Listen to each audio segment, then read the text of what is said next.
Hey, and welcome back to Right Hand Drive, guys. I'm Bobby. This is Aaron. Yo. And this is going to be episode 41 for us. And today we're going to kind of cover the Japan trip with ours meeting and, just some of the different things that ensued while I was across the pond. Yeah, for sure. So it ended up being 14 days that I was over there, Decent. like we kind of discussed, and again brought my daughter, and that in itself was kind of a challenge in some ways and like a blessing in others. Right. But overall, for an 11-year-old, she definitely killed it over there, and we had a great time. That's so cool. Yeah, I mean, we got over there, and of course that like 13.5-hour flight is like tough. Yeah. Yeah. So it didn't get any easier, the flight? No, it actually was just as hard. And we did get upgraded into business class, which is lay flat like we did on the way home last time. So Nice.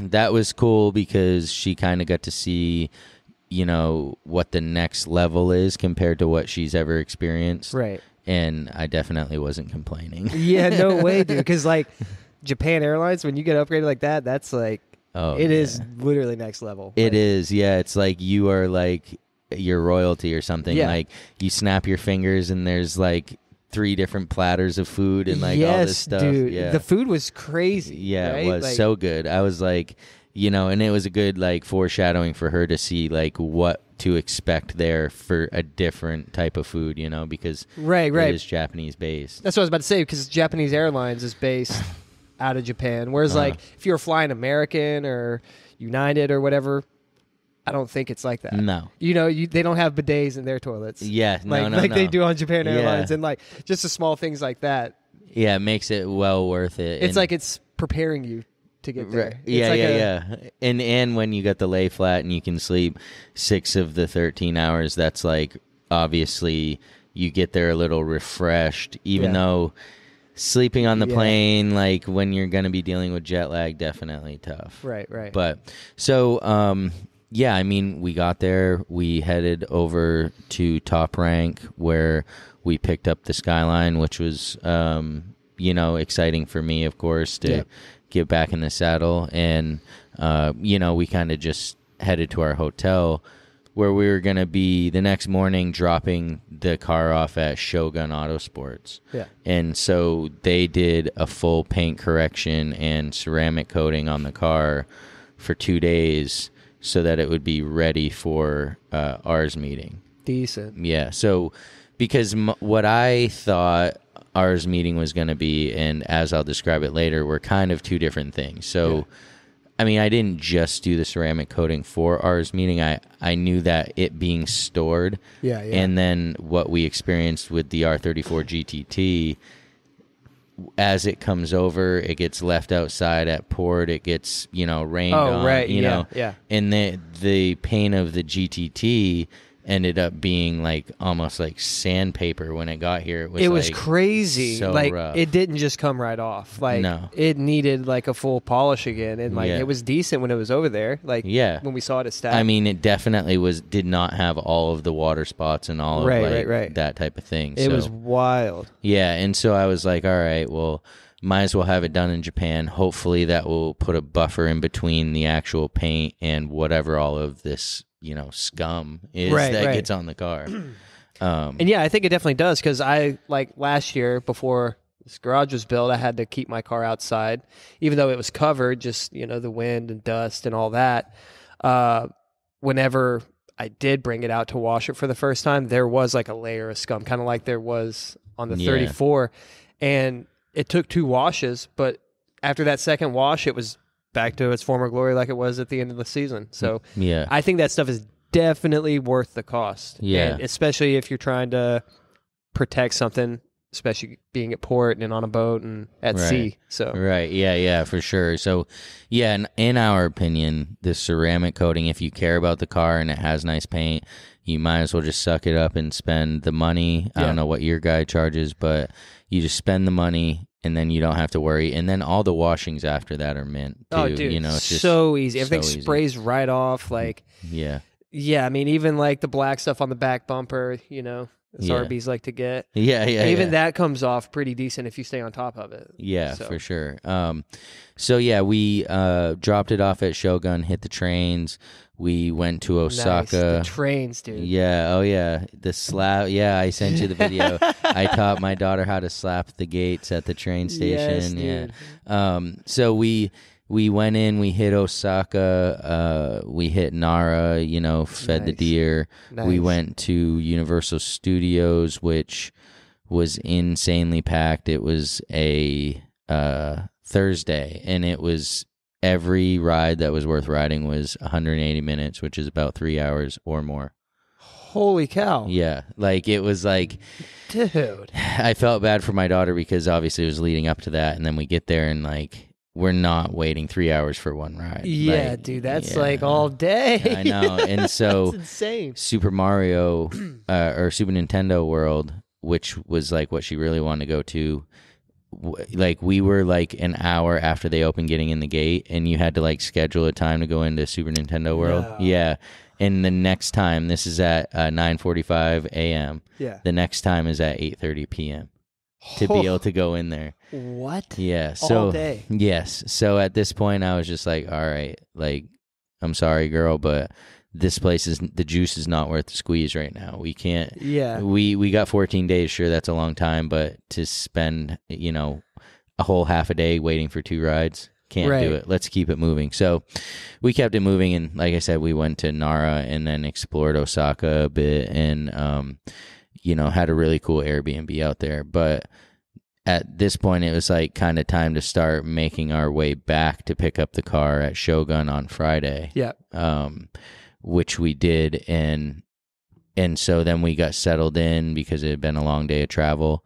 And the next morning we met up with like 5 or 6 guys from Colorado. No way. Because they were all going to ours meeting as well. Yeah. One of the guys, Dustin, shout out Dustin, he listens to the podcast and is a big supporter.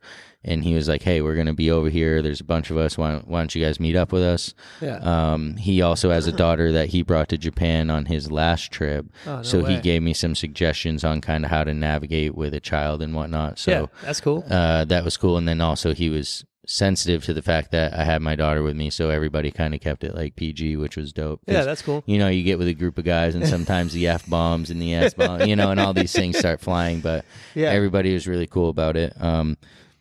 So we met up, and there's like a Midnight Purple 34, What? a Bayside Blue V-Spec 2, a 4-door GTT, just like that. This was Dustin's, and it was just like a beast. Like, you know, everybody else's car was kind of quiet because we all go through shucking Right. and like GTR you know, guys, right? Yeah. We don't have, but his sounded like, just when he hit that throttle, it was just like all just raw. Like Yeah. I was just like, is that an RB25 in there? Like, damn, that thing sounds just like beast. But Yeah, I remember seeing pictures and videos of it. That was probably like definitely a cool car. I was into it. Yeah. He did a good job, and but then we also had another base GTR, white V spec. So, like I said, like 5 or 6 of us, and then the owner of Rev Hard was out there. He had a Pro Box. He's like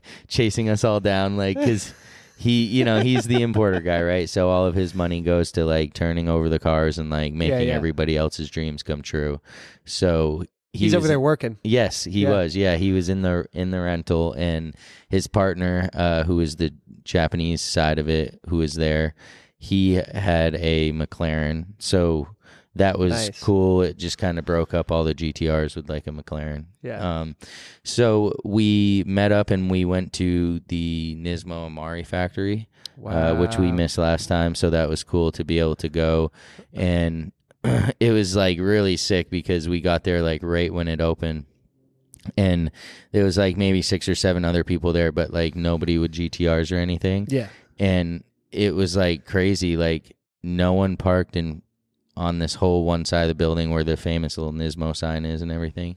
And so we all got to park there, and as we're rolling in, there's like 5 people taking videos of us getting different angles. Like it was like, it felt like, you know, like you're celebrity or something rolling in there, you know, but it's bunch just of 34s rolling into Amari factory. Yeah, like, it was like pretty legit. I'd have my phone out. Yeah, for sure. And so they like parked us all in like a row and everything, and that's sick. so we got to look around, and you know, of course, the Pennzoil and Calisonic cars were inside the Amari factory, along with that Motul 35, and that was really cool to be able to see. And then RevHard had a customer who was getting, I believe, a CRS done. So that it was a Midnight Purple 34, and it was in the shop as we're there. So that was cool for him to be able to point out, like, hey, this is my customer's car. This is what he ordered. And just to see all of the rest of the vehicles in there too was really cool. Yeah. You know, and so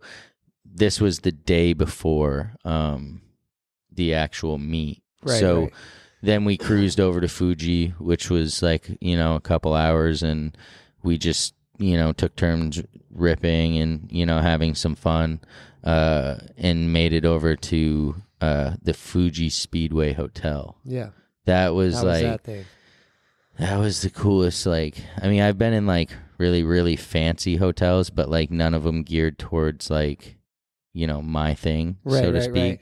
And this was like a really, really fancy hotel geared towards my thing. So it was like the best hotel I've ever been to. Right. Because Fuji's been there a while, like the Speedway. Yeah, decades, right? Right. But the hotel is fairly new. Like, I think it was probably since COVID, right? Yeah, it's less than 1 year old right now. Yeah. That's sick. So everything is like top notch, like yes, it clean was and perfect, and like nothing's broken. The amenities were crazy, man. Like, there was just so much stuff in the room that was like free, that was branded, and like just like everything was brand new. Like, you could do anything with the touch of these buttons, like whether it was open the shades, the lights, you know, everything like that. So did you stay on the track side or the Fuji side? The track side. So I didn't have a room there. I went to book it, and it said that they were all full, and I was like, oh man. So I booked a hotel 20 minutes away on like Lake Yamamata or something, and so we're like in the lobby because I'm with all the Colorado guys. We were downstairs cleaning our cars and stuff, getting them ready for the next day, and I was saying bye to him. I'm like, all right, you know, I'm gonna get her back, whatever. And this dude named Kendon was like, hey, dude, actually, I have a spare room. I had booked 3, and I only ended up needing 2. Like, you want this other room? And I'm like, yes, absolutely, dude. Yeah? Because I don't want to have to leave my hotel super early, you know, park outside. And because what was super dope was at Fuji Speedway Hotel, they have an underground parking garage. Oh, okay. Yeah, I remember you posting videos of that. So you can imagine there's just everything, dude. There's 3 R35 Nismos all parked next to each other. there's Tommy Chiara 32. There's a bunch of V-Spec 2s.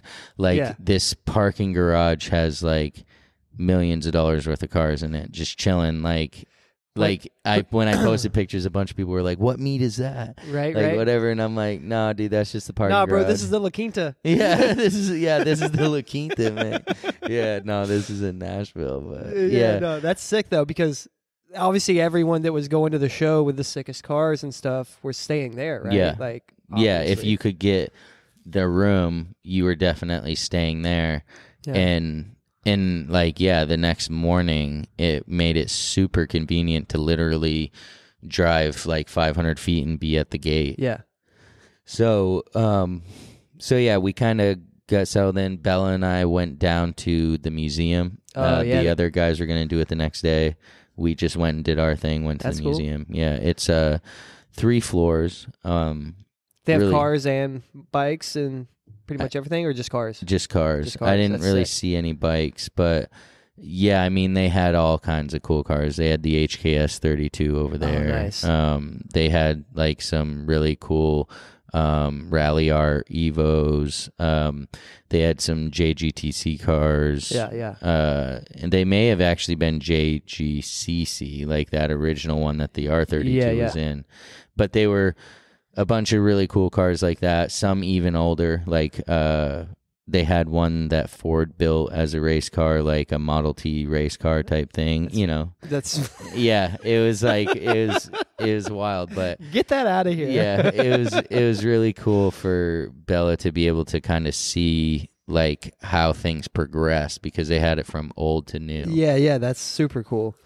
And like, dude, that's insane, it was, dude.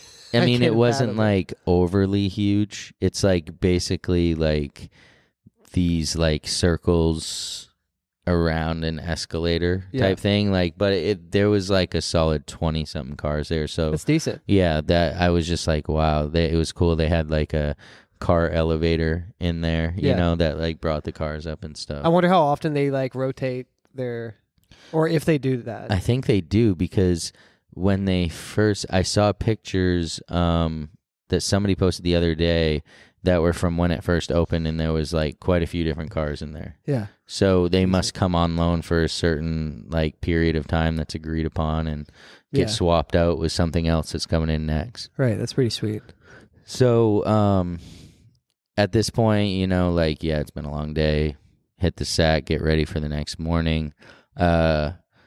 Bella fell asleep. I went down and hung out with those guys again because two of them were in an actual booth. Yeah. And so they were really cleaning their cars, so I just got to know them a little bit better while they were doing that and stuff. Yeah. And then the next morning, we all met up down for breakfast, had breakfast, get in the parking garage, and head over to ours meeting.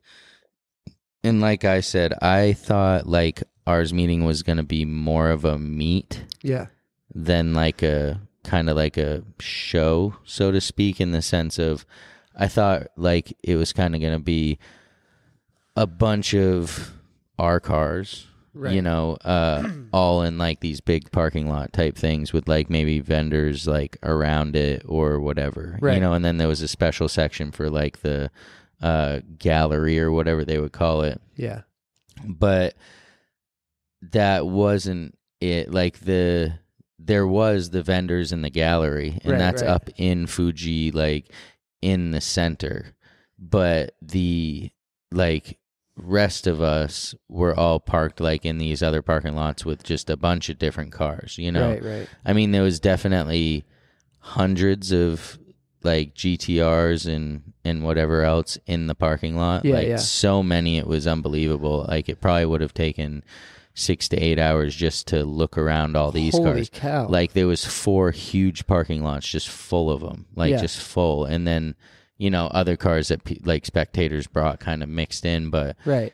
So that was like the bummer for me because I had to choose. Like there wasn't like I couldn't see the parking lot cars and do the whole, actual event. So because I'm sure the parking lot, is stacked up with cool so stuff that didn't stacked. get into the show. Not even GTRs, right? Yeah, just other stuff too. Yeah, like everything that you could think of, and high aces and all. Yeah, like but you couldn't, like, you either had to sign up for the gallery way in advance, or that was it. And a lot of people, like myself included, just didn't sign up for the gallery, right? Yeah. Like, and so we were there right for the gate open, and a few guys in our group like made sure to let us know that they were going to have a sticker for like it's like an annual sticker every year, and it's limited, and it's first come first serve.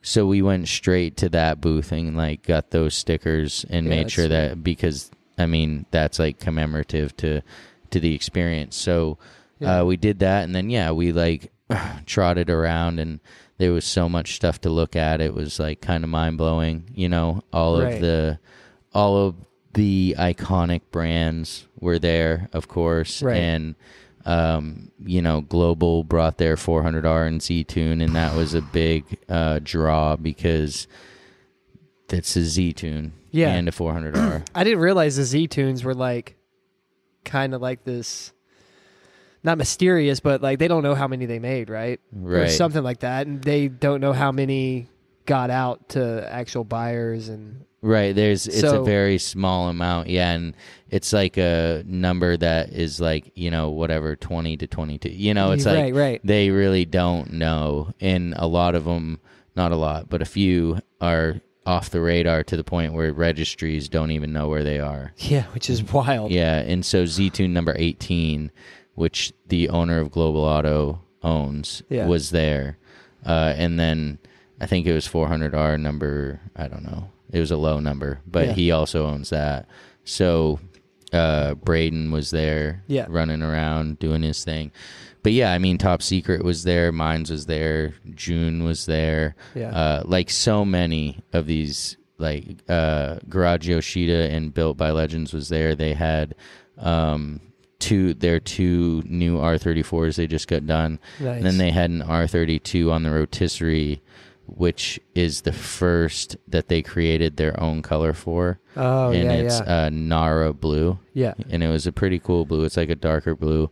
And so it was cool to see just the process to that point where they had all the sound deadening in and like all that type of thing. I remember seeing pictures of that thing, and it was like kind of mind-blowing just how straight and clean and like perfect it was. Like that thing is perfect. Yeah. Like, no, they do a great job down to putting their own plate on it to like commemorate that they, this is the one of the first one, right. Especially in that color. So, I mean, it was cool to see them. And of course, all the companies are kind of giving away stickers and little swag bags and all that type of stuff. Of course. They had a big stage up there where they kept bringing guys up there to kind of talk and be interviewed, which was really cool. We saw Kechi Tsuchiya up there, and he was just, he's in his race suit like he always is. He's just up there. He never like, takes that thing off, dude. That green race suit, you notice it. Like, and he's like so old that like it's sweet because he still has a sense of humor. He still like has a love for it. Like you can tell by the way he is just like always trying to make the other guys on stage laugh. Like he's always cracking the jokes, especially again at that age when you've been there, done that. Yeah. He still has that excitement for it, which is like inspiring. Right. And dude's like definitely into it. Like I've seen other people have experiences with him where like he'll come over and check out their car at an event and like ask them questions about it and, just chop it up with them. And like, he's the man. Yeah. Like he's like the man. DK, dude. He's Drift King. Yeah, literally he like, is. Yeah. Imagine just chilling in a paddock and dude walking up to your car, just checking it out and then asking you some simple questions about it. Like that would blow my mind. Or one up, a guy that I know and from Instagram and then actually got to meet at ours meeting named Jesse Wuji. He's a Navy colonel. Yeah. And he's into this stuff pretty hard. He's got an R34 over there. Tsuchiya actually ends up driving his car. Because this guy is not only a colonel in the Navy, but is in the NASCAR Infinity Series or Xfinity Series. Yeah. So he's a NASCAR driver. What? And so he's in his suit. His like whatever. And Goodyear. Yeah. And so Tsuchiya takes him for multiple lap run in his own car and drifts every corner of Fuji Speedway in dude's own car. That is Can you imagine? sick, dude. Like, yeah, dude, like he like bucket list to the max. Yeah. Like, and then he's, signed dude's car and the owner of mine signs dude's car. And that is so sick. Yeah. Like, how did that even get lined up? Like, I don't know, but like guy, good like, for him, dude. That's That is so cool. awesome. Yeah. And so, all of these guys I mentioned were there. Smokey Nagata was there. Like, it was definitely, if you're like an R owner, right? Like, it's definitely the pinnacle, like, for sure. I'm glad I was able to check it off. But as the day went on, like, it's a ton of walking. Yeah. Like, because it's in the center of the speedway, like I said. So you have to walk like in this crazy tunnel underneath the speedway and Yeah. stuff. Like, it's pretty wild how they have it set up. It's like it's an amazing place. Right. Racetracks are huge. Yeah, they Like, really are. They Like, are huge, dude. They might only be like a whatever 2-mile circuit, but They're everything just around that everything, and all the yeah. infrastructure and how to get from one side to another, like, is wild. it is a lot. Yeah, and so we did go up in the stands, which the stands were super cool. Like, it's a really nice setup. They have a ton of lights, like, for at nighttime and stuff. Yeah. And so, they were doing different, like, kind of times that you could be on the track depending on what car you had. Yeah. And so we went out there for when the R35s were out there.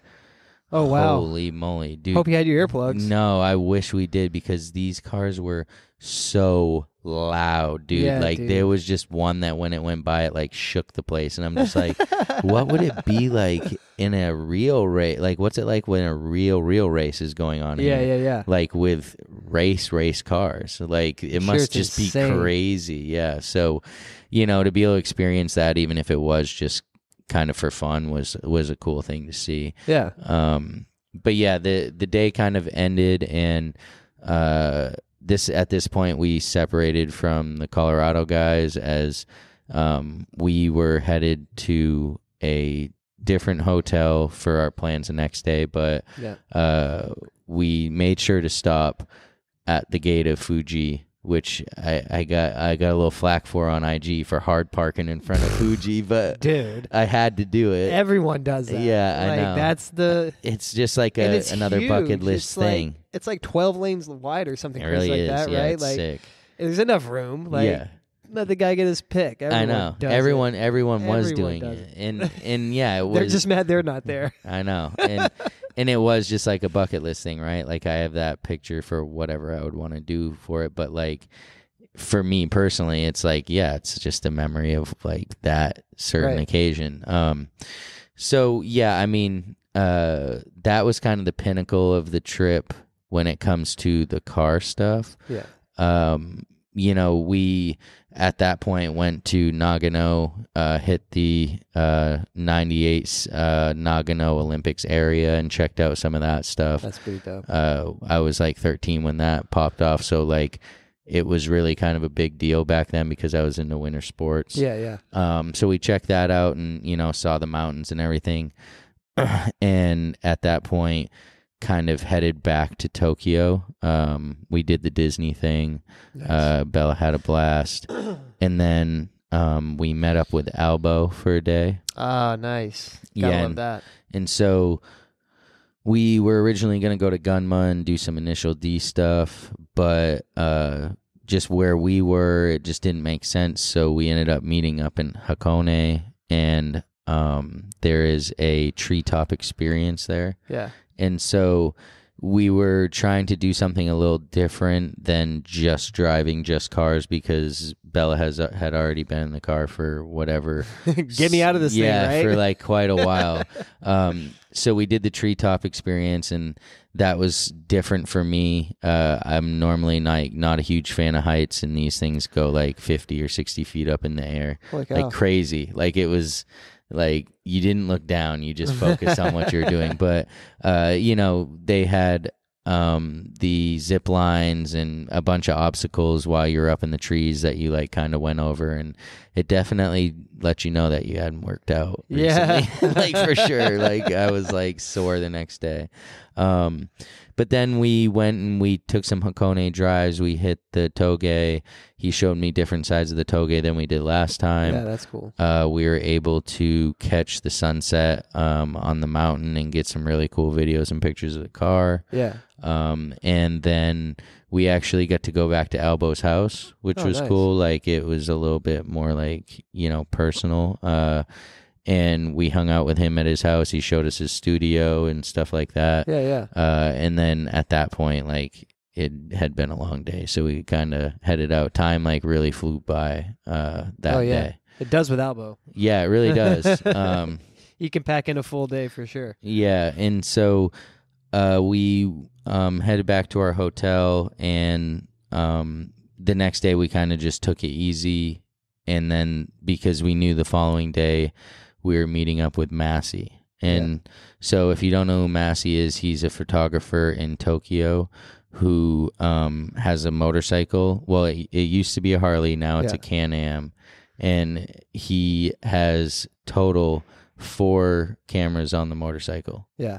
And so he takes like super high quality video and then takes pictures out of that video. And so we decided we were going to do the C1 loop and focus on Rainbow Bridge. Yeah. And so that was a really cool experience, just seeing how he does things, like, you know, just seeing like the whole process was really cool. Right. Is he like radioing you, like telling you where to be and stuff? Yeah. That's pretty sick. Yeah. You have like a headset on and he's like telling you to slow down, speed up, like keep that speed. And after, like, it was a little tough at first and I felt like I was like sucking at it, but like then I got used to like where he was telling me to be and like figured out where the camera was in relation to that. Right. And then I kept the camera right there and it ended up working out a lot better than trying to just operate off him saying faster, slower, faster, slower. Yeah.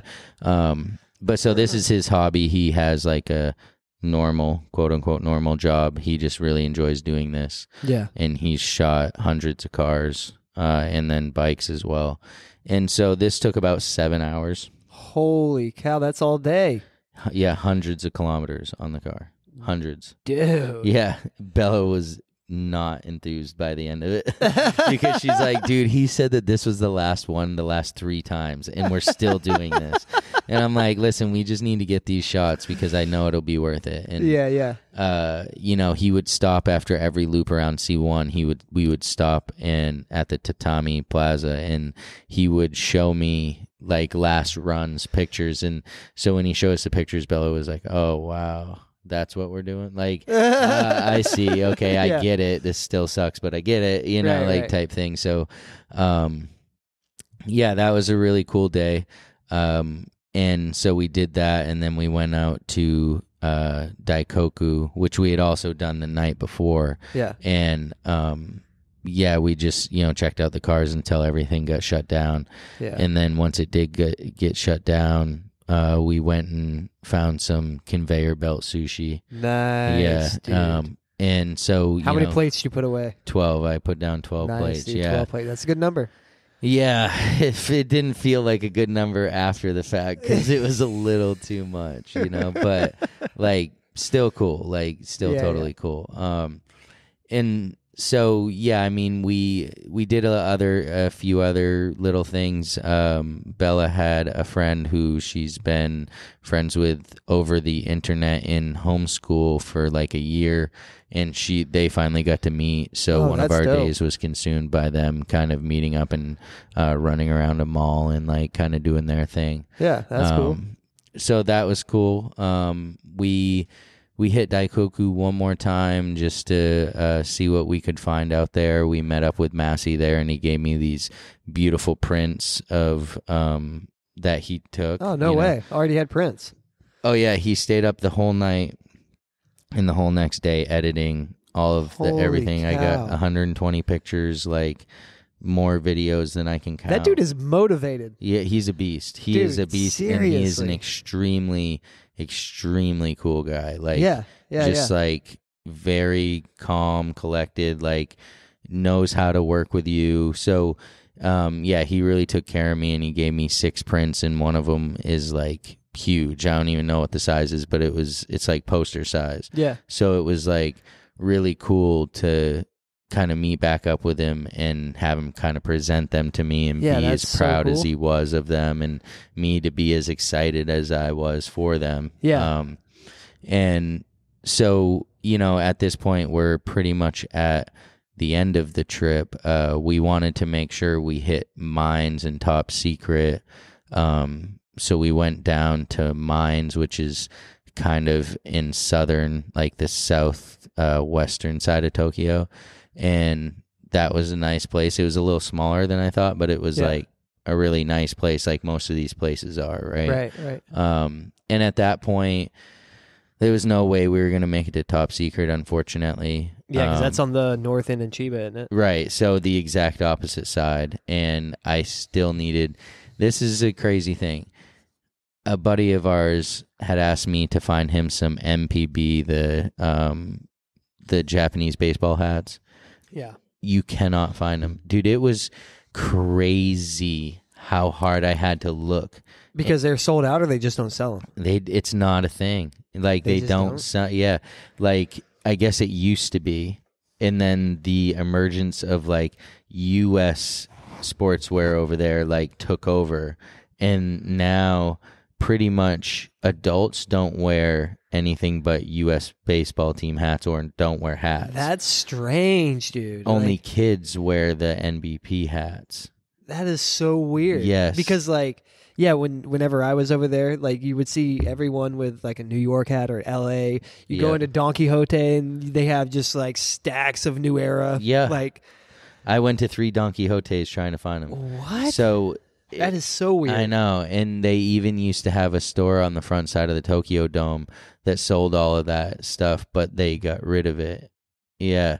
So I had to go to this place called Selections it is up in Shinjuku. Yeah. And I found them there and I got them, but it kind of took us way out of our way, about an hour and a half out of our way to get the hats, but I told them I'd do it, so I was going to do it. And we at that point, we went to our last Airbnb and kind of were getting prepped to fly out. And so we go and we drop off the car at Top Rank PDI.